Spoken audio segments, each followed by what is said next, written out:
3 weeks after the party, Becky Maynard believed the worst was over.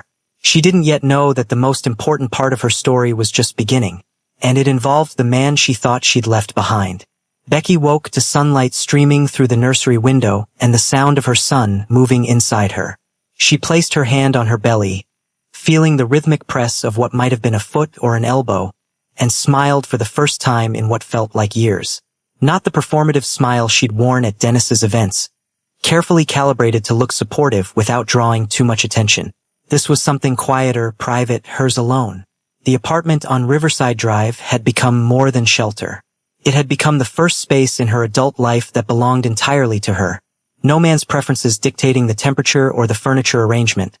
No unspoken rules about what she could keep in the refrigerator or how late she could stay up reading. She'd rearranged the living room twice. Not because it needed improvement, but because she could. Because the freedom to make mistakes in her own space felt revolutionary after 2 years of walking on eggshells in a penthouse that never felt like home. Her morning routine had solidified into something that felt almost sacred. Wake at 7. Prenatal yoga. Gentle stretches that her body had learned to crave. Breakfast at the small table by window where she could watch the city wake up without being watched herself. Then the tasks of the day, whatever they happened to be. Some mornings she researched baby products, learning the difference between bassinets and cribs, understanding why certain car seats had better safety ratings than others. Other days she simply sat with her hands on her belly and talked to her son about the world he'd be entering, about the kind of person she hoped he'd become. The therapy had been harder than she'd expected. Dr. Kamala Okonkwo operated out of a modest office 12 blocks away, and their Tuesday and Thursday sessions had become the architecture around which Becky built the rest of her week.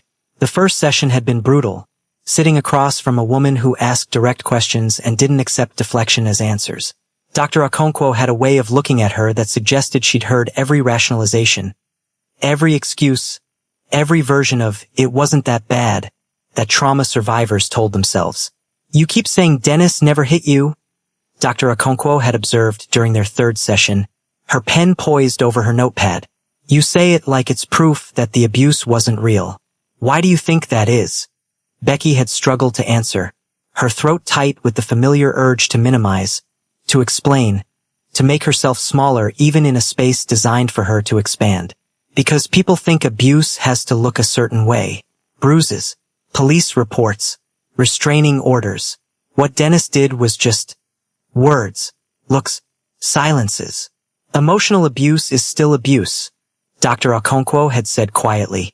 The fact that it doesn't leave visible scars doesn't make it less destructive. Sometimes it's more insidious precisely because there's no evidence. You can't photograph humiliation. You can't X-ray shame. That session had stayed with Becky for days, reshaping how she thought about the past 2 years. She'd started journaling, writing out the moments she'd dismissed or forgotten, the small cruelties that had accumulated like compound interest. Dennis criticizing her laugh in front of guests. Dennis monitoring her phone usage and questioning why she needed privacy. Dennis controlling their finances while spending lavishly on Clarissa. Each incident alone seemed survivable, forgettable. Together, they formed a pattern of systematic degradation designed to make her question her own worth. The divorce papers had been filed on Monday, exactly as the instructions had specified. Valentina Cross, the attorney whose card had been in the envelope, turned out to be a woman in her 50s with steel gray hair and eyes that had seen every manipulation wealthy men deployed during divorces. Their first meeting had lasted 3 hours, Valentina taking meticulous notes while Becky recounted the marriage, the isolation, the financial control, the public humiliation. "He'll try to claim you're unstable," Valentina had warned, her voice matter of fact. Pregnant women leaving their husbands are always painted as emotional, irrational, hormonal. "He'll point to the party, say you caused a scene, suggest you need psychiatric evaluation. Standard playbook for men like him. Can he do that?" Becky had asked, feeling the old fear rising. "He can try, but he's filing from a position of profound weakness right now. Federal investigation, assets frozen, business partnerships dissolved. His credibility is approximately 0, and my job is to make sure it stays there." Valentina had leaned forward, her expression softening slightly. "You don't owe him kindness in this process. You don't owe him the benefit of the doubt. You document everything, you tell the truth, and you let the system do what it should have done when he was publicly degrading you. The appointments with Dr. Yuki Tanaka at St. Catherine's had become the highlight of Becky's weeks. The obstetrician was warm without being intrusive, answering Becky's endless questions about fetal development and labor with the patience of someone who understood that knowledge was its own form of control for women who'd had too little of it. The baby was healthy, growing exactly as he should, his heartbeat strong and steady during each ultrasound. Have you thought about a birth plan? Dr. Tanaka had asked during the 28-week appointment, pulling up educational materials on her tablet. Who you want in the delivery room? Pain management preferences? What happens in the first hour after birth? Becky had frozen, realizing she'd been so focused on escaping Dennis that she hadn't let herself imagine the actual birth. I don't know. There's no one to be there with me. You don't need anyone, Dr. Tanaka had said gently. Many women give birth with only medical staff present. It's not better or worse, just different. What matters is that you feel safe and supported. We have excellent nurses, and I'll be there. You won't be alone in any meaningful sense. The conversation had shifted something in Becky's understanding of what motherhood would look like. She'd been raised on narratives where women needed partners in delivery rooms, needed someone to hold their hand and tell them to breathe. But sitting in Dr. Tanaka's office, looking at diagrams of fetal positions and learning about the stages of labor, she'd realized that giving birth was something her body knew how to do. The support was helpful, yes, but not essential. She was enough on her own. The money situation had been more complicated to navigate. The apartment was paid for 6 months in advance, giving her a cushion to figure out employment. But Becky had learned enough from Dennis's financial manipulations to know that dependency was dangerous, even when the provider seemed benevolent.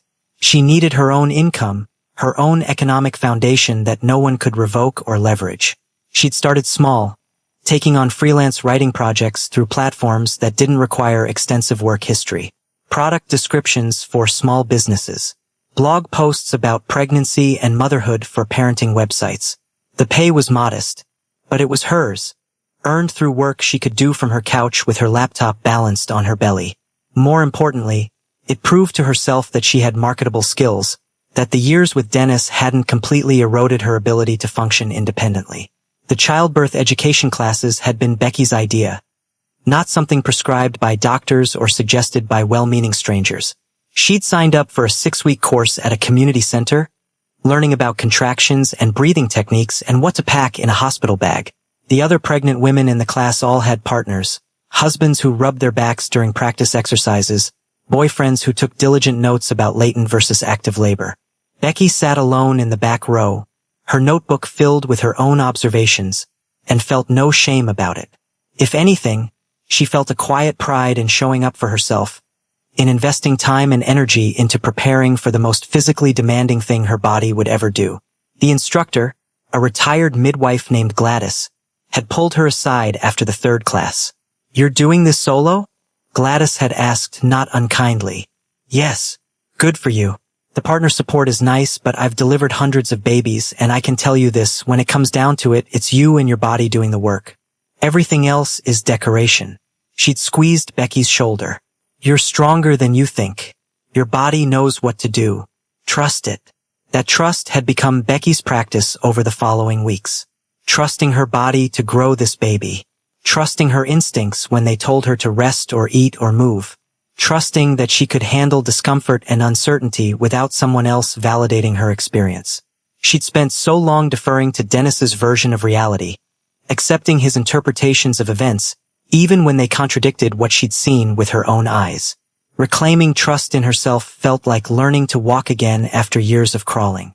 The baby's room had come together slowly, each purchase deliberate and considered. She'd avoided the luxury boutiques where Dennis would have insisted they shop, choosing instead practical items from stores that prioritized function over status. A crib that met current safety standards. A changing table at a height that wouldn't strain her back. Clothes in soft cotton, gender-neutral colors, because she wanted her son to grow up knowing that his worth wasn't tied to performing masculinity the way Dennis had.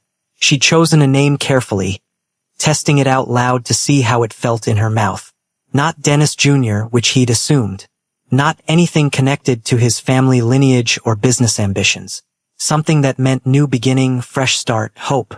She settled on Kieran, Irish origin, meaning little dark one, but also associated with strength and determination. Kieran Maynard. Her son would carry her name, not the name of the man who'd humiliated her while claiming to love her. By week 32, Becky had built a life that looked nothing like what she'd imagined 3 months ago.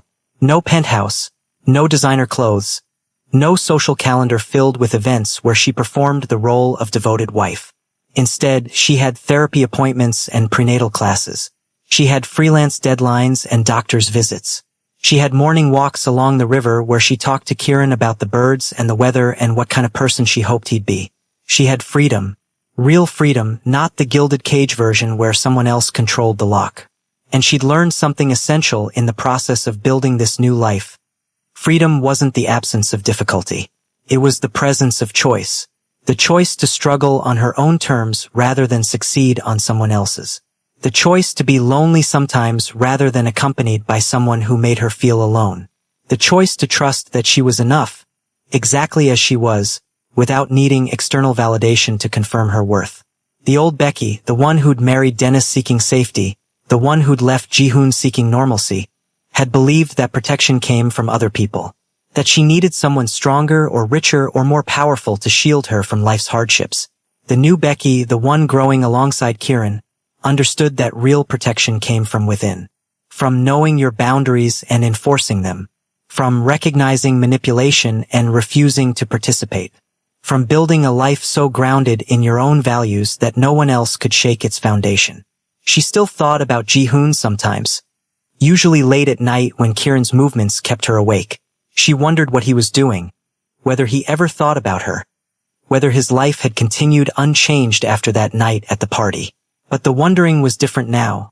Curiosity rather than longing, reflection rather than regret. He'd given her the tools to rebuild, then stepped back to let her use them. That restraint, that respect for her autonomy, taught her more about love than any of Dennis's grand gestures ever had. Freedom wasn't the end of her story. It was the beginning, and Becky was finally ready to write the next chapter herself. Jihoon had known she was leaving 3 days before she actually did. Not because she told him. Becky had never been good at lying, which meant she'd stopped talking altogether. But he'd built an empire on reading what people didn't say, on noticing the spaces between words where truth lived. The way she'd started folding her clothes differently, creasing them as if preparing them for a suitcase. The way she'd touched objects in their home with a finality that suggested goodbye. The way she'd looked at him during dinner, memorizing his face as if she'd never see it again. He could have stopped her. One phone call would have been enough. Men stationed at the bus terminal, the train station, every exit point from the city. He'd built networks specifically for finding people who didn't want to be found. But on that Tuesday afternoon when he'd returned from a meeting to find half her closet empty and her grandmother's necklace gone, he'd made a different choice. He'd poured himself whiskey he didn't drink and sat in the empty apartment until sunset, understanding that loving someone sometimes meant letting them destroy you. The men who worked for him had expected orders.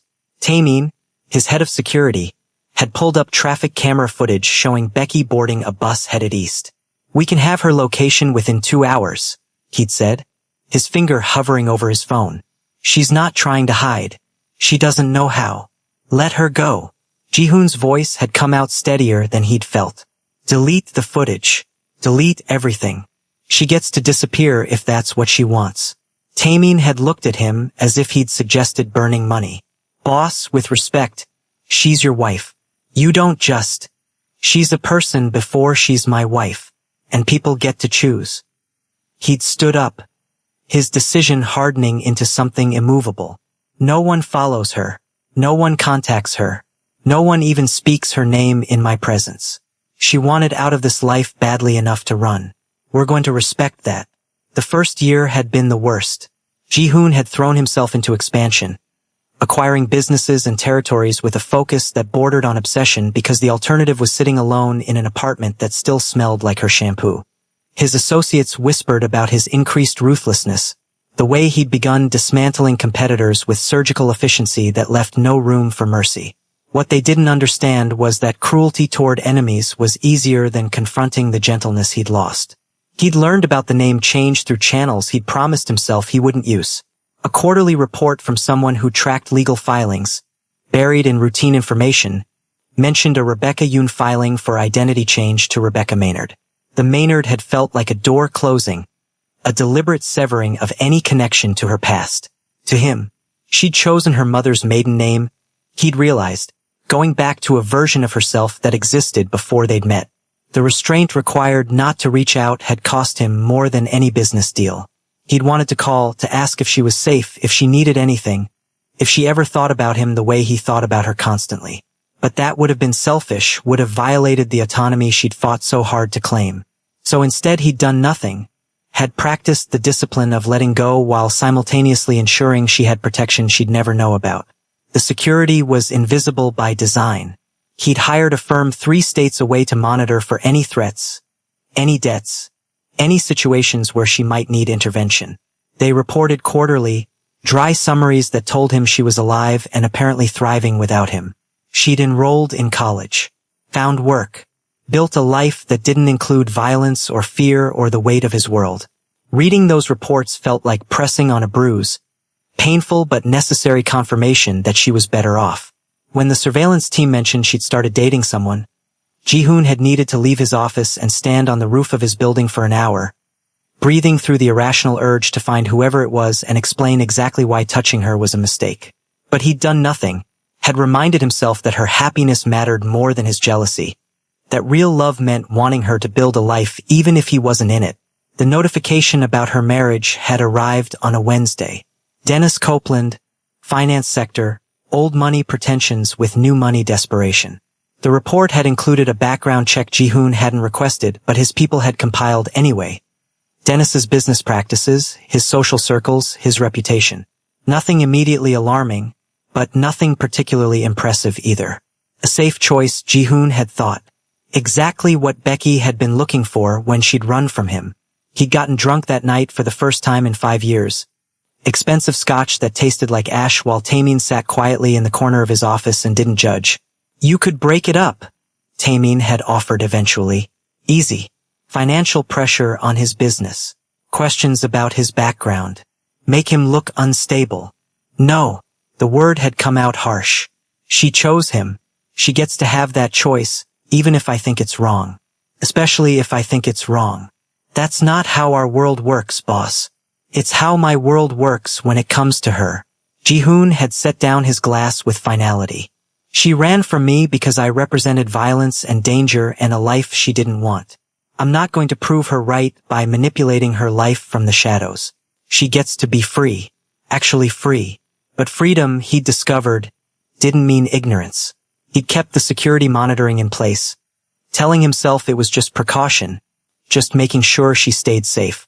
When the report started mentioning changes in her behavior, fewer social outings, weight loss, a quietness that hadn't been there before, he'd felt the first stirrings of concern. When they mentioned Dennis's mistress, photographed publicly at events while Becky stayed home, Ji-hoon had needed to grip his desk to keep from making calls that would end Dennis's career before morning. The pregnancy notification had come through on a Sunday.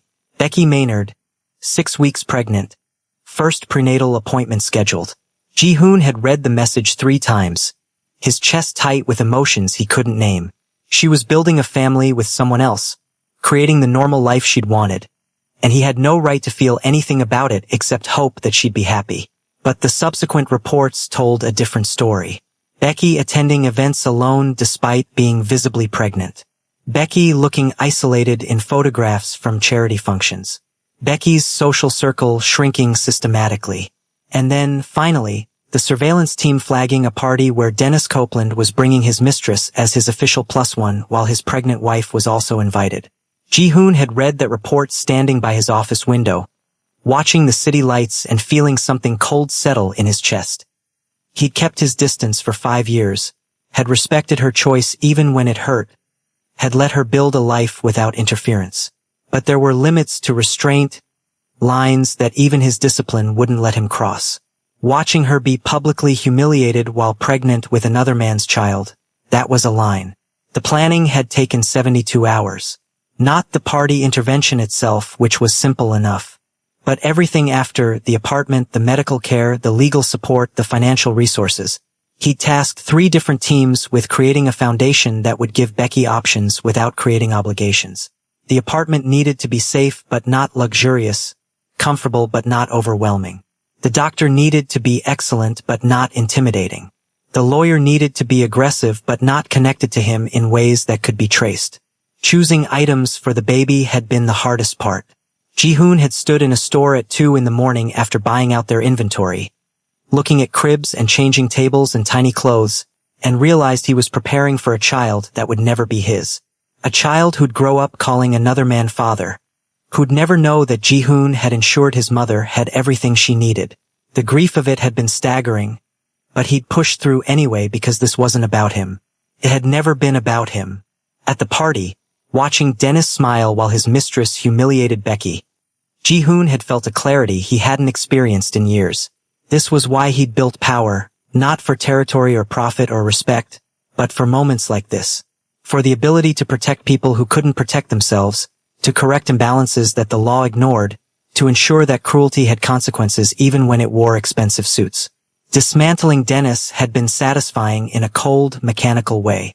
But walking past Becky in that lobby without stopping, without claiming credit or demanding gratitude, had required every ounce of discipline he possessed. He'd wanted to stop, to explain, to ask if she was all right. But that would have made it about him, would have turned her rescue into a transaction where she owed him something. So he'd kept walking, had gotten in his car and left her free to choose what came next. In the weeks since, he'd maintained the same distance he'd practiced for 5 years. The reports confirmed she was settled in the apartment, attending therapy, preparing for the baby. She was building herself back up, and he had no place in that construction. His role had been to remove the obstacle, to give her resources, then disappear again. That was what love looked like when you'd learned to separate wanting someone from needing to own them. Ji-hoon had built an empire on control, on bending the world to his will through strategy and force. But the hardest thing he'd ever done was let Becky go twice. Once when she ran, and again when he could have claimed her gratitude and didn't. Because real power wasn't making someone stay. It was loving them enough to let them leave, then ensuring they had everything they needed to thrive without you. Dennis Copeland's arraignment happened on a Thursday morning in a federal courthouse downtown, and the gallery was nearly empty. The same people who'd filled ballrooms to celebrate his success suddenly had scheduling conflicts, prior commitments, urgent business in other cities. Becky didn't attend. Valentina had advised against it, said there was no benefit to watching him parade his victimhood for whatever judge drew his case. But the news coverage was thorough enough that she didn't need to be there to understand what was happening. The charges read like a playbook of white-collar crime. Wire fraud, securities fraud, tax evasion, embezzlement from employee pension funds. Each count carried years of potential prison time, and the prosecution had built their case with the kind of meticulous attention that suggested someone had handed them a roadmap. Dennis's lawyers, a rotating cast of attorneys willing to take his dwindling money, argued for bail reduction, for house arrest instead of detention, for any mercy the system might offer a man who'd never shown mercy himself. The judge, a woman named Octavia Reeves who'd spent 20 years on the bench, had listened with the expression of someone who'd heard every excuse and believed none of them. Mr. Copeland, you've demonstrated a pattern of deception spanning years. You've hidden assets, falsified records, and betrayed the trust of employees who depended on you for their retirement security. The court finds you a significant flight risk. Her gavel had come down with finality. Bail is denied. Remand the defendant. Dennis had turned pale, his expensive suit suddenly looking costume-like on a man whose power had evaporated. The photographs from that moment had circulated quickly. His face slack with disbelief, his hands gripping the defense table as marshals approached.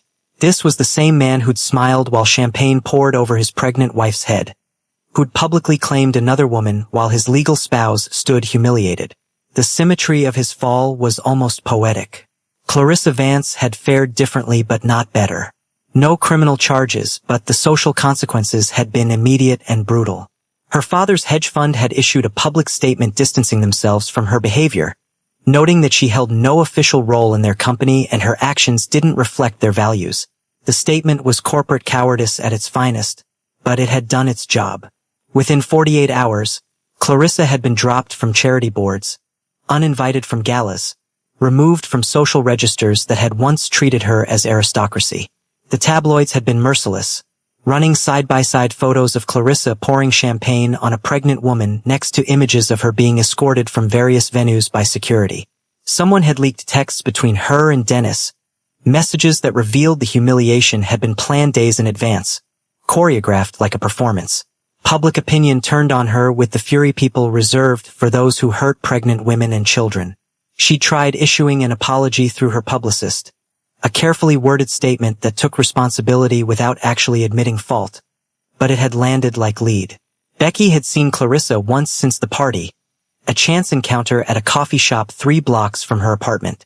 The blonde woman had looked smaller somehow, her designer clothes unable to hide the diminishment that came from social exile. Their eyes had met across the space, and Becky had watched emotions cycle through Clarissa's face. Shame, defiance, fear, resentment. But Becky had felt nothing, no satisfaction or anger or vindication, just a distant observation that cruelty eventually consumed the cruel, that you couldn't build a life on other people's pain without that foundation eventually collapsing. The enablers from the party had faced their own reckonings, quieter but no less complete. Richard Thornton, the real estate developer who'd filmed Becky's humiliation, had lost 3 major contracts in 2 weeks when videos of his participation surfaced online. His business partners had discovered that association with public cruelty was bad for property values, that investors preferred developers who didn't spend their evenings recording pregnant women being degraded. Miranda Zhang, the tech CEO who'd laughed while champagne dripped from Becky's face, had faced a shareholder revolt. Her company's stock had dropped 12% when footage of the party leaked, and the board had quietly suggested she take a sabbatical to focus on personal growth, corporate speak for being too toxic to defend. She'd resigned within a month, her disruption narrative thoroughly disrupted by the revelation that she'd stood by while someone was publicly humiliated. The pattern repeated across the guest list. Not everyone faced consequences. Some were insulated by enough wealth and connections to weather the scandal. But enough of them suffered professional setbacks, social ostracization, and public criticism that the message landed clearly. Complicity had a cost. Standing by while cruelty happened made you complicit in that cruelty. And in an age where everything was filmed and nothing stayed private, that complicity could follow you forever. Dennis's deterioration in lockup had been documented through his lawyers' increasingly desperate motions. He'd filed for medical evaluation, claiming the stress was affecting his health. He'd requested psychological assessment, suggesting he was unfit to stand trial. He'd even tried arguing that the charges were politically motivated, though no one could explain what political advantage existed in prosecuting a mid-level finance executive. Each motion was denied, each appeal rejected, each attempt to escape accountability met with the system's bureaucratic indifference. Valentina had kept Becky updated, though she'd been careful to frame it as information rather than celebration. "He's trying to contact you," she'd mentioned during one of their meetings. "Letters through his attorney.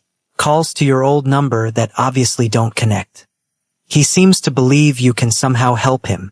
Can I?" Becky had asked, though she'd already known the answer. "You have no obligation to respond to anything from him. The divorce is proceeding regardless of his legal troubles. He signed away all parental rights last week. His lawyer advised him it would look better to the judge, show he was taking responsibility." Valentina had paused.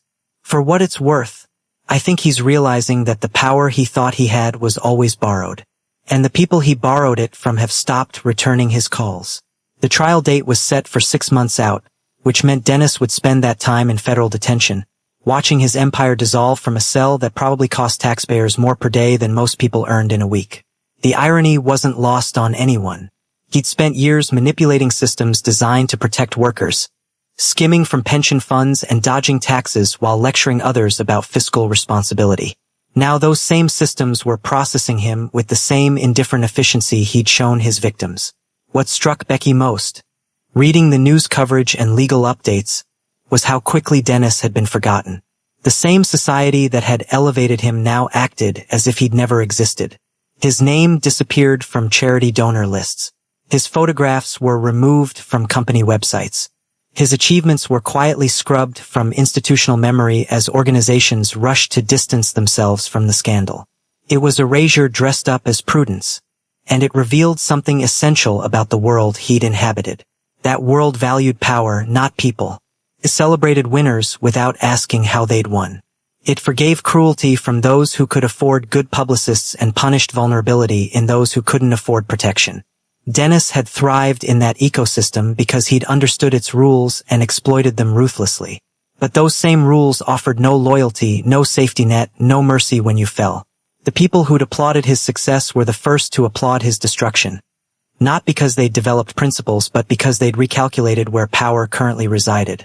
Becky placed her hand on her belly, feeling Kieran move, and thought about the lessons she'd eventually need to teach him. About how cruelty always came due, how systems built on exploitation eventually collapsed, how the respect earned through fear vanished the moment that fear did. But also about how justice, when it finally arrived, often looked less like divine intervention and more like math. Actions accumulating consequences, choices compounding into outcomes, the universe balancing equations on timelines humans couldn't control. Dennis had made his choices freely. He'd chosen cruelty over kindness, humiliation over respect, power over love. And now those choices were extracting payment with the merciless efficiency of compound interest. Becky felt no satisfaction in his suffering, but she felt no guilt either. This was simply cause meeting effect, the world demonstrating that some debts eventually came due no matter how long you ran from them. Becky saw Ji-hoon again on a Saturday afternoon in early autumn, 37 weeks pregnant, and walking along the river path near her apartment. She developed a ritual of these walks, hands resting on her belly, while she talked to Kieran about the changing leaves and the temperature dropping and how soon he'd experience all of this himself. The path was usually empty this time of day, which was why she'd chosen it, craving solitude and space to think without the performance of being observed.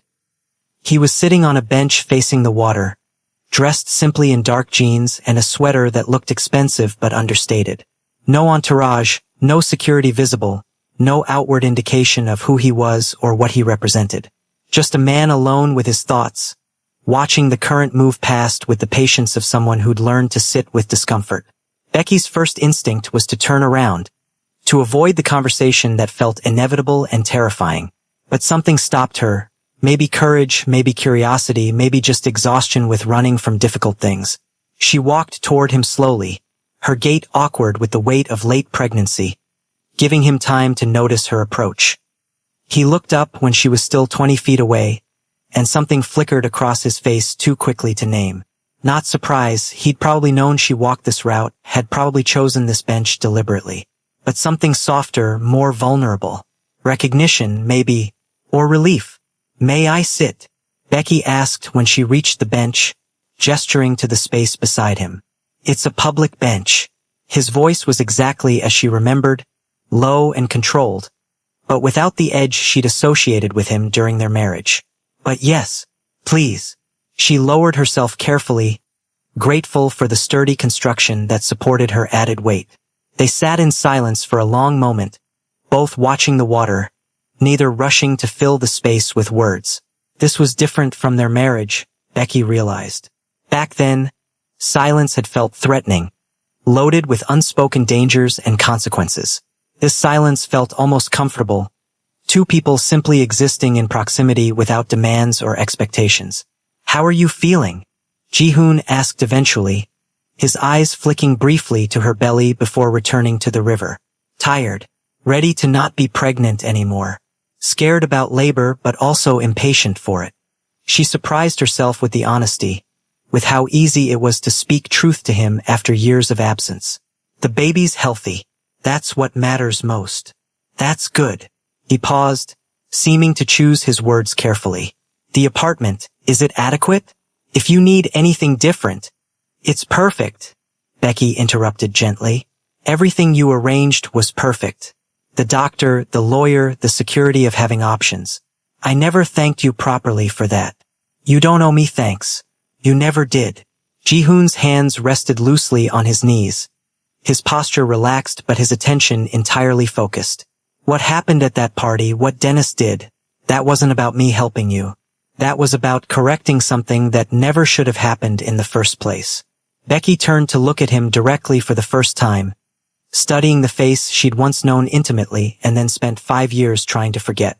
He'd aged, subtle lines around his eyes that hadn't been there before, a weariness that suggested he'd carried weight she'd never witnessed. But there was also something calmer about him, more settled, as if he'd made peace with parts of himself he'd been fighting during their marriage. "I ran from you," she said quietly, deciding that if they were going to have this conversation, it needed to be honest. 5 years ago, I ran because I was terrified of your world, of the violence that followed you, of becoming someone I didn't recognize. And you let me go. You could have found me, could have forced me back. But you didn't. Why? Ji-hoon was quiet for a long time, his gaze fixed on something distant across the water. When he finally spoke, his voice carried a weight that suggested he'd thought about this question countless times. Because love without choice isn't love. It's possession. And I didn't want to possess you, Becky. I wanted you to be happy. If that meant being happy without me, then that was the cost of actually caring about you. That must have been hard. It wasn't a question. It was the hardest thing I've ever done. He glanced at her briefly, then away. Building an empire, eliminating enemies, surviving in a world where everyone wants to take what you have. None of that compared to watching you leave and choosing not to follow.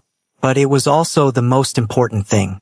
Because if I'd chased you, if I'd used my resources to bring you back, I would have proven that everything you feared about me was true. Becky felt tears sting her eyes, hormones making her more emotional than usual, but also something deeper. Grief for the time they'd lost, maybe, or recognition of how much they'd both had to grow to reach this moment. I convinced myself I was choosing safety when I married Dennis. That a man in a suit who talked about quarterly reports was less dangerous than someone who lived in your world. And you learned that cruelty doesn't need weapons. Ji-hoon's observation was gentle, not accusatory. That emotional abuse can be just as destructive as physical violence. Maybe more, because it's harder to name, harder to escape, harder to get people to take seriously. He never hit me. Becky repeated the phrase that had become almost ritual, then caught herself. My therapist keeps pointing out that I say that like it absolves him. Like emotional terrorism doesn't count if it doesn't leave visible scars. Your therapist is right. Ji-hoon shifted slightly on the bench, angling toward her while maintaining respectful distance. What Dennis did to you, the systematic isolation, the financial control, the public humiliation, that was violence. It just wore expensive clothes and happened in ballrooms instead of back alleys. They sat with that truth between them, Becky processing how strange it was to hear validation from the man she'd once fled from, the man whose world she'd associated with danger and destruction. But Ji-hoon understood something about power that Dennis never had. That real strength meant knowing when not to use it, that protection didn't require ownership, that caring for someone sometimes meant stepping back instead of forward. When you left, Becky said slowly, working through thoughts she'd been forming for weeks. When you destroyed Dennis's life and then walked away without demanding anything from me, that changed how I understood our marriage. Back then, I thought you controlled me because you needed to possess me. But maybe you were just trying to protect me in the only way you knew how. I did control you. Ji-hoon didn't flinch from the accusation. Not physically, not through fear, but I made decisions about your safety without consulting you. I limited your choices because I thought I knew better what would keep you alive. That wasn't protection, that was paternalism. And you were right to leave.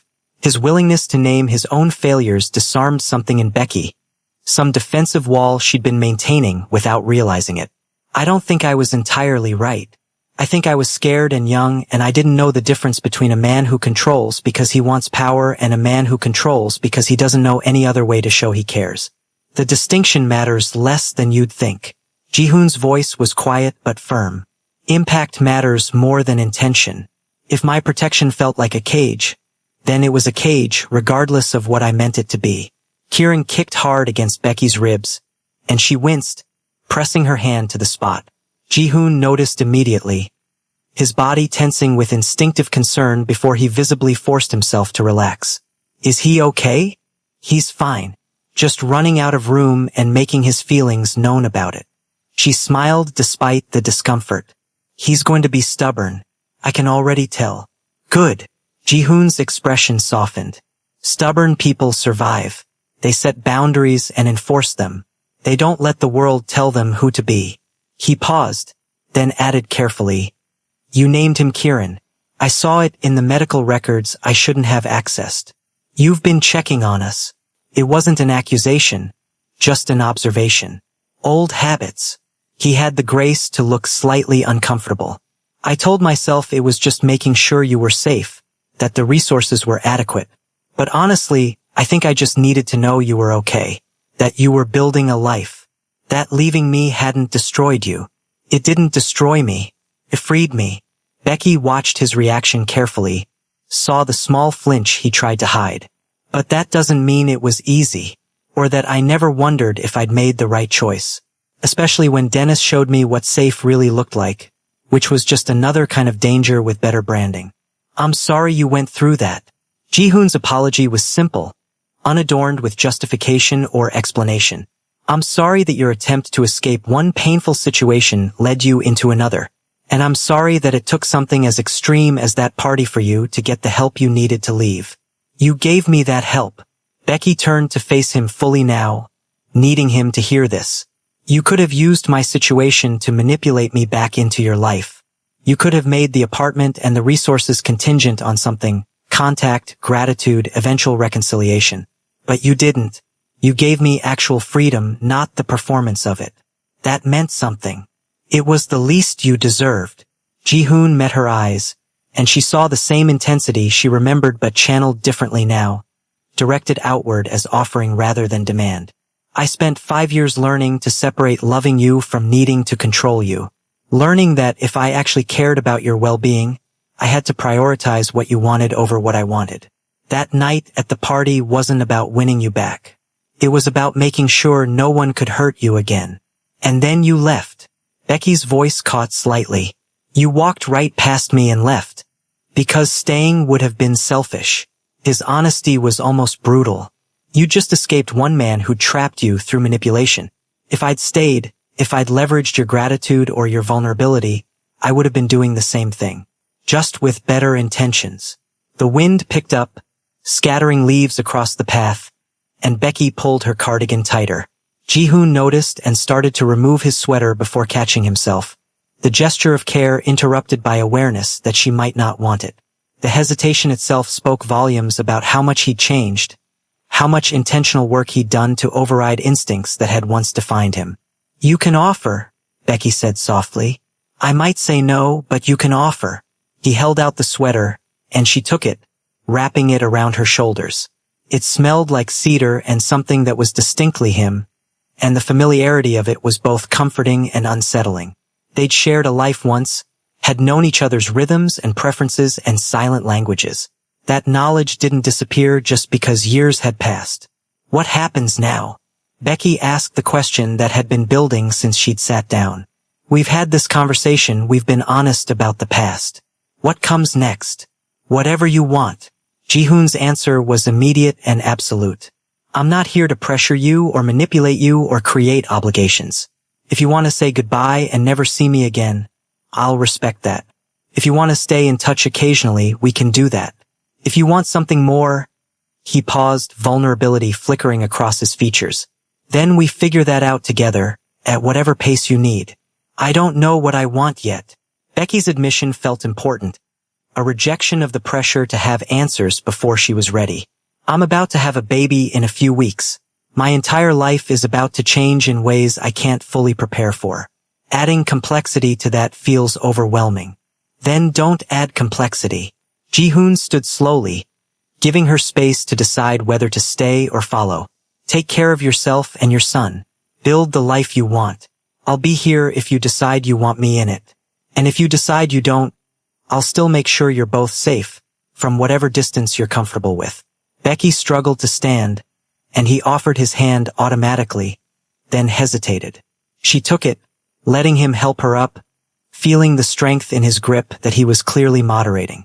They stood facing each other on the path, Two people who'd loved and hurt each other finding their way towards something that might be forgiveness or might just be understanding. "Thank you," Becky said finally, "for the honesty, for the restraint, for everything." "You don't have to thank me." Ji-hoon stepped back, creating physical distance that somehow felt less vast than it had 5 years ago. "Just be happy, Becky, however that looks. You've earned it." He walked away then, hands in his pockets, and Becky watched him disappear around the bend in the path. She stood alone in the cooling afternoon, wrapped in his sweater, feeling Kieran move inside her, and realized something fundamental had shifted. She didn't know what came next, didn't have clarity about whether Ji-hoon would be part of her future. But for the first time, she wasn't afraid of the uncertainty. She was simply curious about where it might lead. Kieran arrived 3 weeks later on a Tuesday morning, 8 hours of labor that taught Becky more about her own strength than any therapy session ever could. Dr. Tanaka had been right. When it came down to it, her body knew what to do, and the medical team provided support without interference. The nurses held her hand during contractions, reminded her to breathe, told her she was doing well even when she was certain she wasn't. And then suddenly he was there, red-faced and screaming, impossibly small and impossibly real, placed on her chest while she cried and laughed and felt her entire understanding of love reconstruct itself around this tiny person. She named him officially in the hospital paperwork. Kieran Atlas Maynard. Atlas because he'd already taught her about carrying weight, about enduring, about the strength required to hold up your own world. The nurses took photographs on her phone. Kieran sleeping against her chest, Kieran's tiny hand wrapped around her finger, Kieran staring at her with unfocused eyes that would eventually settle into hazel like hers. She sent one to Valentina, who responded with congratulations and a reminder that the divorce would be finalized within the month. She sent another to Dr. Okonkwo, who replied that she was proud of her and to schedule a follow-up in 6 weeks. She hesitated over the third photo, her thumb hovering over the unknown number that had given her this apartment, this life, this freedom. The message she'd sent him weeks ago had never been answered, and she'd respected that silence, had understood it as his way of maintaining boundaries. But sitting in the hospital bed with her newborn son sleeping in the bassinet beside her, Becky realized something had shifted during their conversation by the river. She'd stopped being afraid of what wanting him might mean. She typed quickly before she could overthink it. Kieran Atlas Maynard. Born October 17th, 7 pounds 3 ounces healthy. Perfect. Thought you might want to know. She attached the photo of Kieran's face, his eyes closed, his expression peaceful in the way only newborns could achieve. Then she hit send and set the phone down, telling herself she had no expectations about whether he'd respond. The reply came within 2 minutes. "He's beautiful. You must be exhausted. I'm glad you're both safe." Becky smiled despite her fatigue, recognizing the restraint in his message, the careful distance he maintained even while clearly caring. She typed back, "I am exhausted, also terrified, also more certain than I've ever been about anything. Being a mother is strange. You'll be excellent at it. You're stronger than you know." She stared at that message for a long moment, feeling something settle in her chest that had been unsettled for years. Ji-hoon had never doubted her strength, even when she doubted it herself. Even when she'd run from him, even when she'd married someone else, even when she'd needed rescuing from her own choices. He'd simply believed in her capacity to survive and adapt and grow, and he'd created space for her to prove him right. The first month of motherhood was exactly as brutal and beautiful as everyone had warned and no one could truly prepare her for. Kieran ate every 2 hours, leaving Becky in a fog of sleeplessness where days blurred into nights and time lost all meaning. Her body ached from healing, from breastfeeding, from the constant physical demands of caring for someone completely dependent. But there were also moments of crystalline clarity. Kieran's first real smile, the way he'd calm when she sang to him, the weight of him sleeping on her chest while she dozed upright on the couch. She texted Ji-hoon occasionally during those weeks, usually late at night when Kieran had finally fallen asleep and she was too wired to rest herself. Nothing profound or meaningful, just small observations about parenting. He hates diaper changes with a passion that seems excessive for someone so small. Or, "I've watched 43 hours of television while feeding him and can now recite entire episodes." Ji-hoon's responses were brief but consistent, acknowledging her messages without trying to deepen the conversation or push for more contact than she offered. 6 weeks postpartum. Becky woke up one morning and realized she wanted more. Not more messages or more distance, but more presence. She wanted Ji-hoon to meet her son, to see what she'd built, to be part of the life she was creating rather than a ghost haunting the edges of it. The realization didn't come with fanfare or dramatic revelation. It was simply there, a truth that felt as inevitable as sunrise. She sent him a message that afternoon while Kieran napped in his carrier against her chest. Would you like to meet him? No pressure. Just if you want to. We could meet at the park by the river. Neutral territory. His response took longer this time, almost 10 minutes that felt endless. I would like that very much. When works for you. They arranged it for Saturday afternoon. Mild weather predicted and Kieran's feeding schedule cooperating. Becky dressed carefully, not for seduction or impression but simply to feel like herself.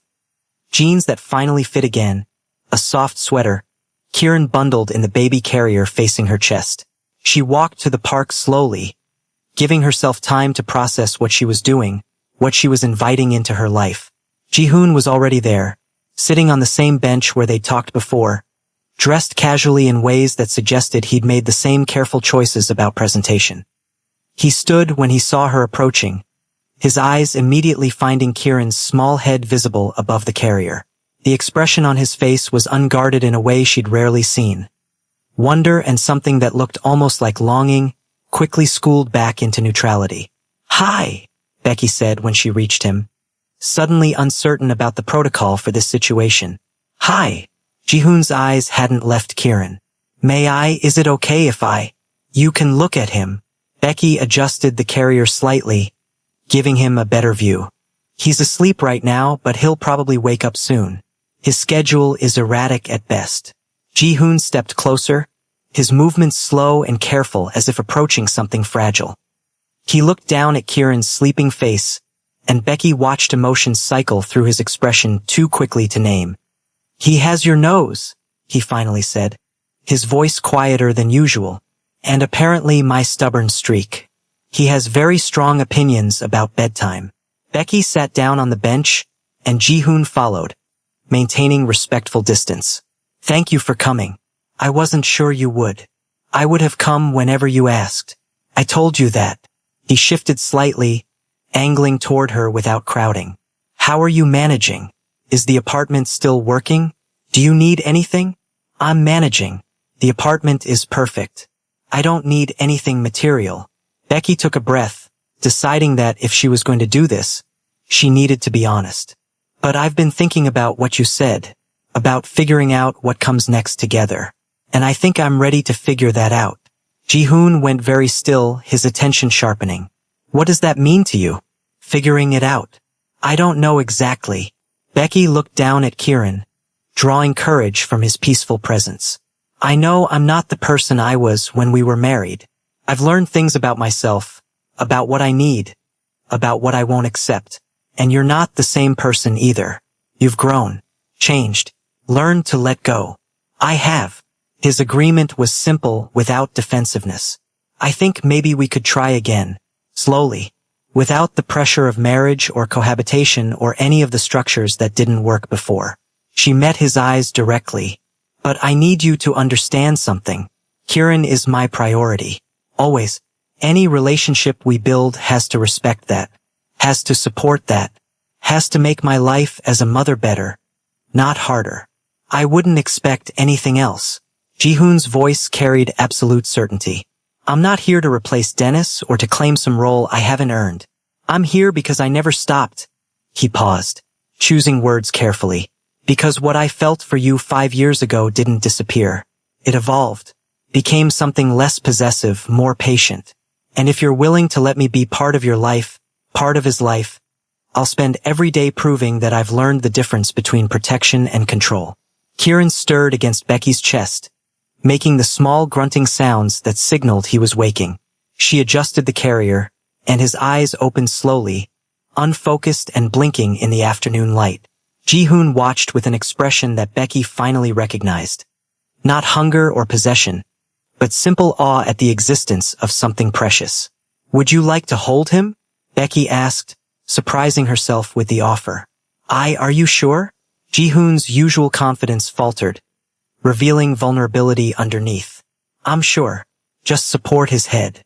She carefully extracted Kieran from the carrier, and Ji-hoon held out his arms awkwardly, clearly unpracticed at handling newborns. She placed her son in his arms, adjusting his position until Kieran was secure. Kieran looked up at Ji-hoon with the serious expression babies sometimes wore, as if evaluating this new person holding him. Ji-hoon looked back, his entire body language shifting into something protective and careful. "Hi, Kieran," he said softly. He glanced at Becky, uncertain what to call himself. "You're Ji-hoon," Becky said gently. "We'll figure out the rest as he gets older. As we all figure out what this looks like." They sat on that bench for an hour, Kieran eventually falling back asleep in Ji-hoon's arms while they talked about small things. Becky's writing work, Ji-hoon's attempt to delegate more business responsibilities, the challenges of establishing routines with an infant. Nothing earth-shattering or dramatic, just two people learning to exist in each other's presence again. With a baby serving not as leverage or manipulation, but as a bridge between past and future. When Kieran started fussing with hunger, Ji-hoon handed him back immediately, no hesitation or attempt to extend his time. Becky fed her son while Ji-hoon politely looked away, giving her privacy even in the relative openness of the park. That small gesture of respect meant more than grand declarations could have. "Can we do this again?"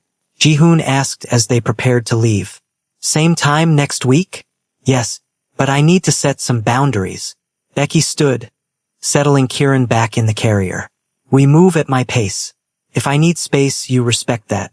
If I need help, you provide it without strings attached. And most importantly, you never make me choose between you and my son. He comes first. Always." "Agreed." Ji-hoon stood as well, his hands in his pockets. "Anything else? Don't have me followed. Don't check medical records you shouldn't access. Don't use your resources to manage my life from the shadows." She said it firmly but not unkindly. "If you want to be part of our lives, it has to be visible and honest. No more invisible protection." Something flickered across his face. Guilt, maybe, or recognition that she'd known all along about his monitoring.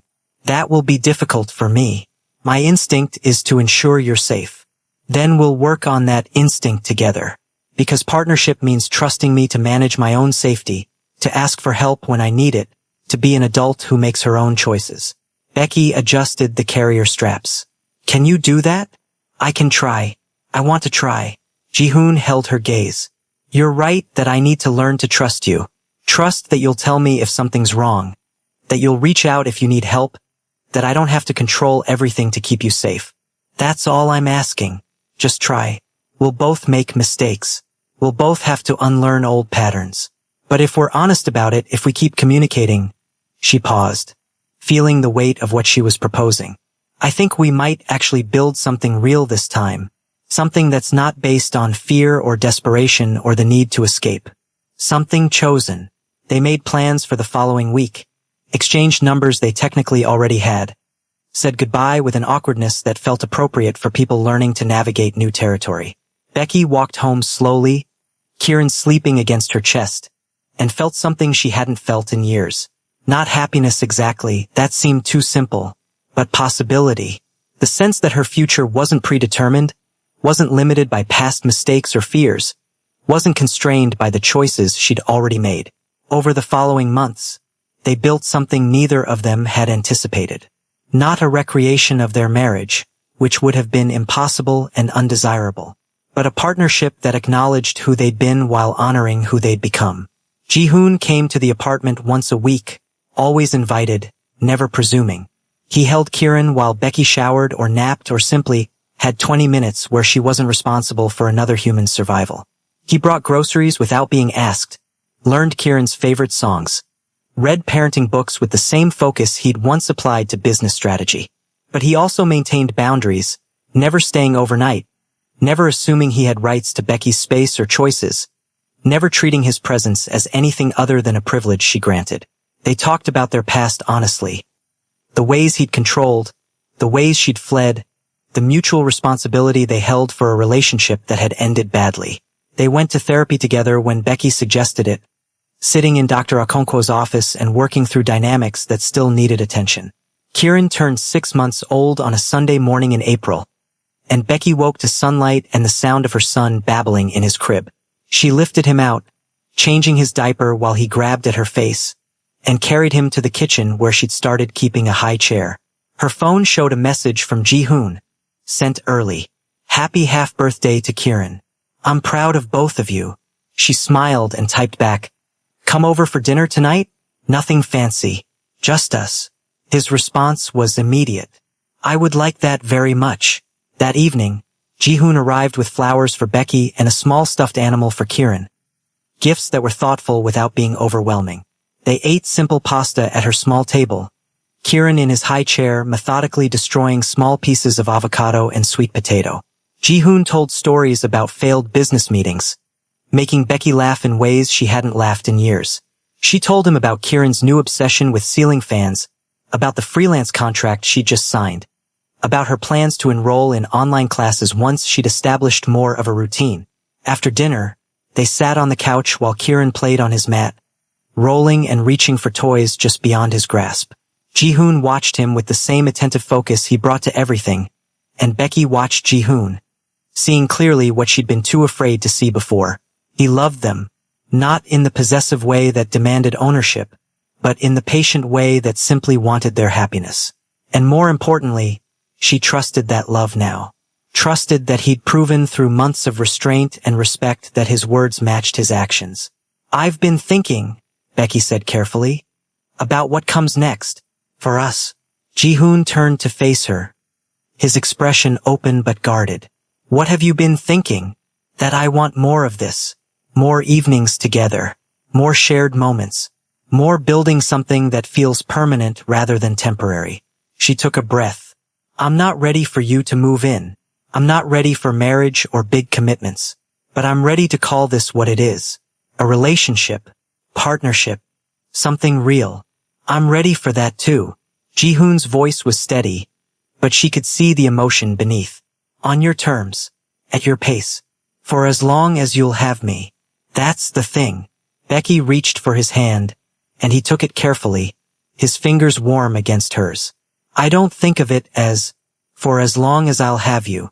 I think of it as building something together that we both choose every day. Not because we're trapped or desperate or scared of being alone, but because we actively want this. Want each other. Want the life we're creating. Kieran made a triumphant sound, successfully grabbing the toy he'd been reaching for, and they both laughed. Ji-hoon squeezed her hand gently. I've wanted this for 5 years. Wanted you for 5 years. But I needed to want it the right way, without possession, without control, without making you smaller to fit into my life. I think I've learned how to do that. Or at least I'm learning. We're both learning.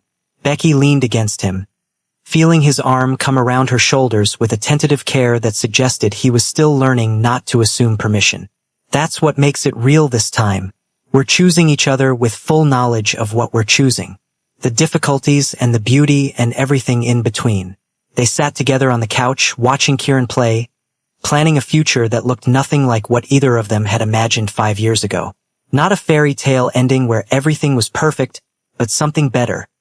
A real beginning built on honesty, respect, and the hard-earned understanding that love wasn't about possession or rescue. It was about showing up, staying present, and choosing each other repeatedly through the mundane and difficult work of building a life together. Later that night, after Ji-hoon had left and Kieran was asleep, Becky stood in the nursery doorway watching her son breathe. She thought about the woman who'd had champagne poured on her head 9 months ago, who'd believed she had no options and no future beyond the humiliation Dennis had orchestrated. That woman felt like a stranger now, someone Becky had outgrown through the painful process of rebuilding herself. She'd learned that freedom wasn't the absence of connection but the presence of choice. That strength wasn't performing independence but knowing when to accept help. That love, when it was real, didn't cage or control or demand. It waited. It respected. It created space for both people to grow while growing together. Ji-hoon had given her the tools to save herself, then stepped back to let her use them. And now, having saved herself, having built a life on her own terms, she was choosing to invite him into it. Not because she needed rescue, but because she wanted partnership. Not because she was afraid of being alone, but because being together felt like coming home. That was the difference between running to someone and choosing them, and Becky had finally learned to tell them apart.